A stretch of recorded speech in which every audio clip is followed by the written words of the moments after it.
नमस्कार, ओम शांति।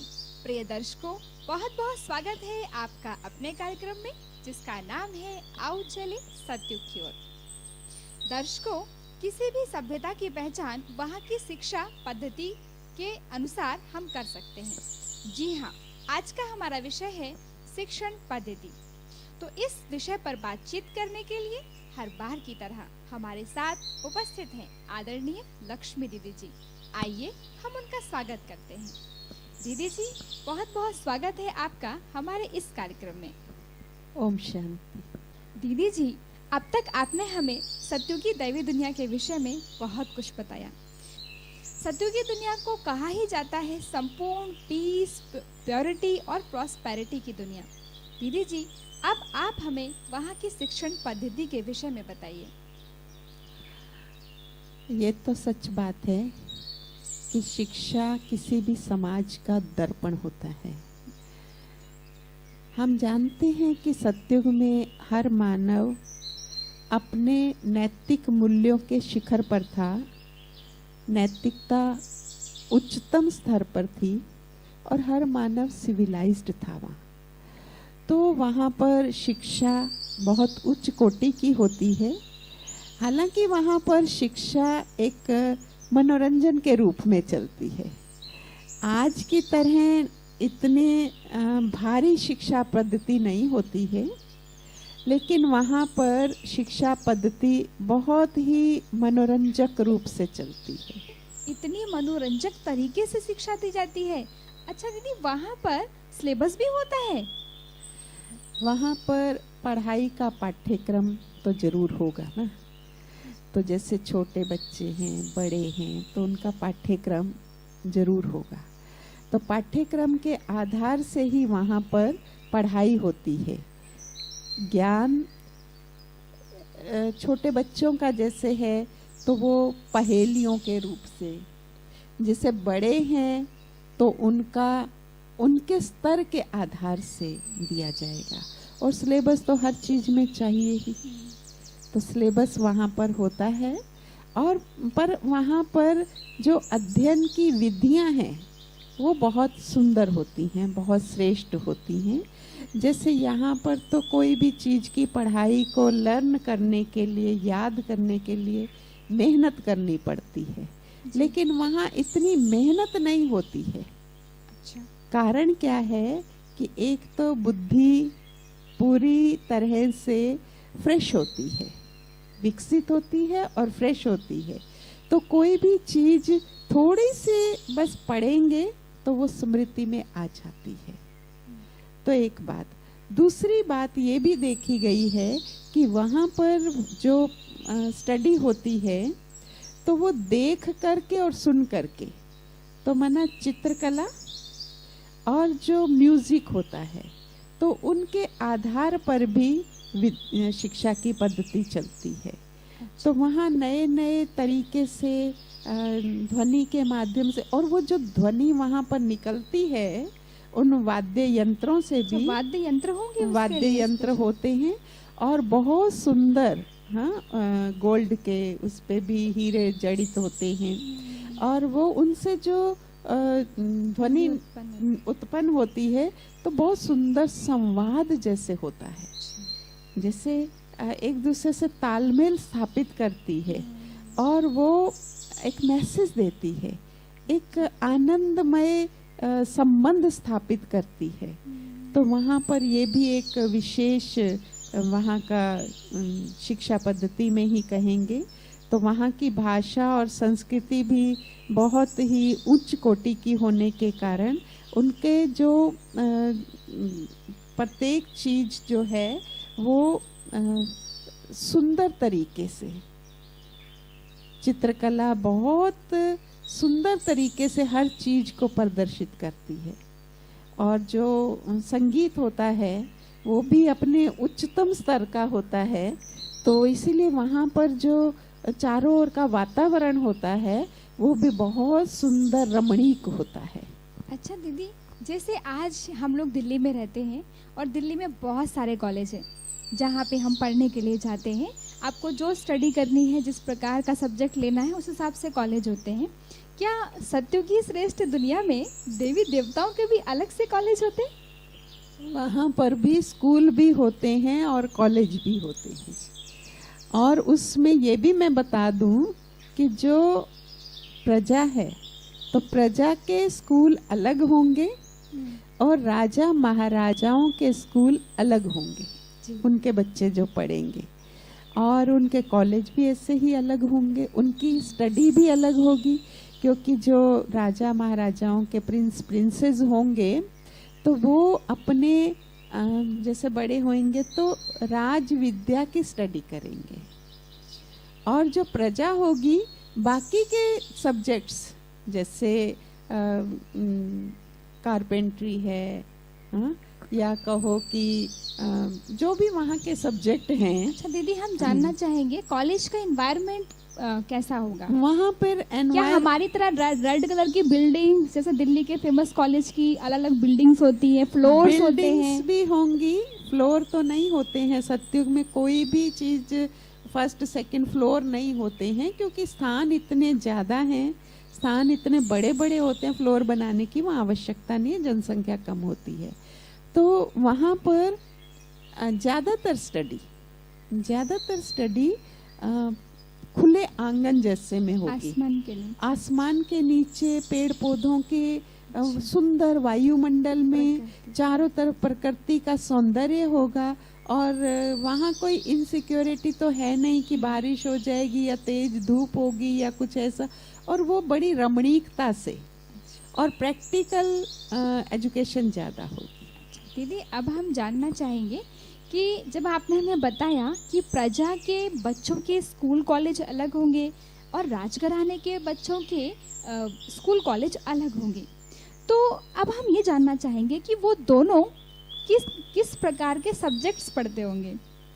देखो, जैसे कि वहाँ पर जो राजा महाराजाओं के बच्चे हैं तो उनको अर्थव्यवस्था के बारे में और राज्य चलाने के बारे में, तो वो थोड़ा इतिहास भी, जब थोड़ी दुनिया थोड़ी पुरानी होने लगेगी तो जैसे वहाँ के राजा महाराजाओं की जो हिस्ट्री बन जाएगी तो वो भी जीवन कहानी के रूप में पढ़ेंगे। भौगोलिक क्षेत्र में कहाँ कहाँ क्या क्या चीज़ की उपज हो रही है तो उस बारे में भी वो जानेंगे।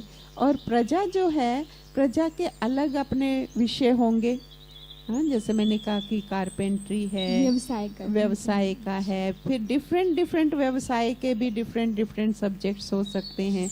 बाकी मैथ भी होगा, अर्थव्यवस्था चलानी है तो मैथ भी होगा, और अंग्रेजी आदि पढ़ने की ज़रूरत नहीं होगी, क्योंकि वहाँ है ही एक भाषा, तो भाषा सबकी एक ही होने के कारण और सब बहुत सुंदर प्रकृति के मनोरम दृश्यों के बीच में बहुत प्यार प्रेम से पढ़ाई करेंगे। वहाँ की शिक्षा पद्धति में कला और संस्कृति का बहुत सुंदर मिश्रण होता है, तो पढ़ने वाले बहुत ही रुचि से, प्यार से, खेल खेल में पढ़ते हैं। सब्जेक्ट्स होते हैं वहाँ पर, जैसे संगीत भी होता है, चित्रकला भी होती है, इतिहास भी होता है, मैथ भी होता है, भूगोल भी होता है, सब्जेक्ट्स पूरे होते हैं। हाँ, लेकिन खेल और मुख्य सब्जेक्ट वहाँ पर चित्रकला ही होती है। संगीत और चित्रकला का बहुत विशेष वहाँ अहम रोल है। बहुत बढ़िया दीदी। दीदी, क्या वहाँ पर हिस्ट्री और वहाँ होगी? पर सभी ही छोटे बड़े चित्रकार भी होते हैं और कलाकार भी होते हैं। अब तक की बातों से हमने ये जाना कि वहाँ पे शिक्षा संगीत और चित्रकला के माध्यम से ली जाती है, और साथ ही साथ खेल और चित्रकला मेन सब्जेक्ट भी होते हैं हर क्लास में। ये बात हमें बहुत अच्छी लगी दीदी। अब हम ये जानना चाहेंगे दीदी कि क्या वहाँ पर हिस्ट्री होती है, क्योंकि आज हमारी हिस्ट्री को हमें याद करने में बहुत टाइम लगता है, उसकी डेट, और अधिक से अधिक हिस्ट्री इतनी ज़्यादा है हमारे पास कि हर चीज़ की, जैसे आर्ट हिस्ट्री हो गई, आर्किटेक्चर अपनी हिस्ट्री पढ़ता है, वहाँ की हिस्ट्री क्या है, ऊपर से उसमें इतने सारे युद्ध, प्लासी का युद्ध कब हुआ, बाबर का युद्ध कब हुआ, वो सब याद करना बड़ा मुश्किल लगता है। क्या वे भी हिस्ट्री पढ़ेंगे देवी देवताएं, और पढ़ेंगे तो वो याद कैसे करते होंगे? वहाँ पर इतिहास का सब्जेक्ट होता है, लेकिन इस विषय पर कुछ समय के बाद ये विषय प्रकाशित होगा, क्योंकि अगर नई दुनिया आ रही है, बिल्कुल नई दुनिया, विश्व महाराजन विश्व महारानी गद्दी पर बैठ रहे हैं और वहाँ कलयुग का तो कुछ भी याद नहीं होगा, तो इसीलिए वो इतिहास पिछला कलयुग वाला तो होगा ही नहीं। और नए राजा रानी बैठे हैं गद्दी पर, तो तब तक तो कोई इतिहास की बात होती नहीं है। लेकिन कुछ समय के बाद ये हिस्ट्री पढ़ाई जाएगी, और उसमें भी विशेष क्या पढ़ाया जाएगा कि विश्व महाराजन विश्व महारानी की जीवन कहानी क्या है, उनके अंदर कौन कौन सी विशेषताएं, कौन कौन से गुण पाए जाते थे, और वो आगे के आने वाले राजा रानी में किस तरह से समाविष्ट हो सकें। तो इस तरह का इतिहास वहाँ पर होता है। अरे वाह दीदी। अब हम पूछना चाहेंगे, इतनी जो हिस्ट्री पढ़ेंगे भी तो क्या वो लिख लिख के याद करेंगे? हाँ, वहाँ की हिस्ट्री कोई ऐसी मेहनत वाली नहीं होती, ना ही डेट और वो याद रखना पड़ता है, बाकी थोड़ा इतिहास तो होता है। उनको एक बार में याद हो जाता है दीदी? हाँ, उनको एक बारी में, क्योंकि स्टोरी के माध्यम से है ना, स्टोरी की तरह से ये हिस्ट्री होगी और बहुत ही आसान तरीके से हम इसे समझ लेते हैं। और वहाँ पर क्योंकि आत्मा सतो प्रधान है, क्योंकि आत्मा पर कोई बोझ ही नहीं है, तो वहाँ पर, और वहाँ पर भाषा भी बहुत कम होती है, बोलचाल भी बहुत कम होती है, जिस पे एनर्जी जो है खर्च कम होती है, अपव्यय नहीं होता है, तो और चिंता फिकर नहीं होती है। तो जिस कारण से वहाँ जो भी थोड़ी सी बात भी बताई जाती है तो वो बहुत अच्छी तरह से ग्रास्पिंग में आ जाती है। तो इसीलिए वहाँ कोई मेहनत करने की आवश्यकता नहीं पड़ती है। और फिर सतो प्रधान बुद्धि है, देवता माना ही क्या, दिव्य बुद्धि वाले, सतो प्रधान बुद्धि वाले, तो वहाँ थोड़ी सी चीज एक बारी पढ़ ली तो वो याद हो जाती है। अरे और इतना कोई डिफिकल्ट सब्जेक्ट भी नहीं होते हैं पढ़ाई के, ना इतने कोई बैगेज होते हैं, ना इतना कुछ बोझ लगता है पढ़ाई का। पढ़ाई तो एक प्ले की तरह है। अच्छा दीदी, ये तो बताइए, बहुत मजा आया ये जान के कि वहाँ की शिक्षण पद्धति इतनी मनोरंजक होगी कि आनंद खेल खेल में हम सब कुछ सीखेंगे।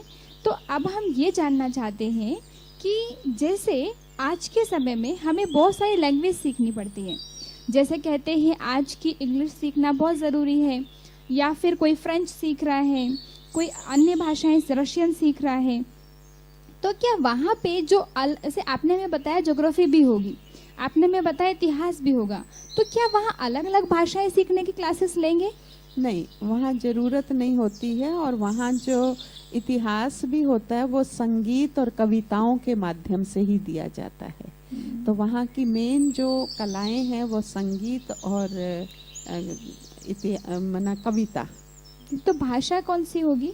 भाषा एक ही हिंदी, क्योंकि एक धर्म, एक राज्य, एक कुल, एक नीति, एक मर्यादा का एक छत्र राज्य होगा, तो एक ही भाषा होगी, हिंदी होगी। लेकिन यहाँ की तरह हिंदी नहीं होगी, वो हिंदी शब्द अपने आप में ही अर्थ सहित होगी।